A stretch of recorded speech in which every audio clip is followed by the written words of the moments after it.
Mtume sallallahu alayhi wa alihi wasallama alipokuwa akimaliza kusoma atahiyatu kubwa, sawa, kabla ya kutoa salamu alikuwa akisema maneno haya au alikuwa akisoma dua hii, sawa.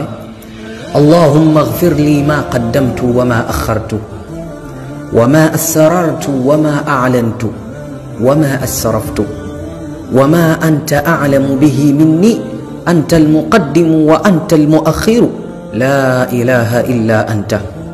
Ewe Mwenyezi Mungu, na kuomba uweze kunisamehe madhambi yangu yaliyotangulia na yaliyochelewa, sawa, ambayo nimeyafanya na ambayo sijayafanya ya Allah, na yale ambayo nimeyafanya kwa siri na yale ambayo nimeyafanya kwa dhahiri na yale ambayo nimeyafanya na nikachupa mipaka zaidi ya Allah.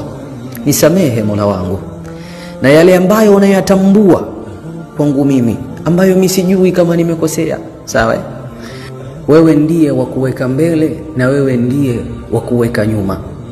Yani ya Allah, wewe ndiyo ambaye unamweka mbele mtu na kumpa nafasi anayestahili, na wewe ndiye ambaye unamcheleweshia mtu nafasi kutokana na hikma zako, sawa. La ilaha illa anta, hapana mola apasaye kuabudiwa kwa haki isipokuwa wewe peke yako. Allahu akbar. Maneno mazuri haya ya kumtaka msamaha Mwenyezi Mungu.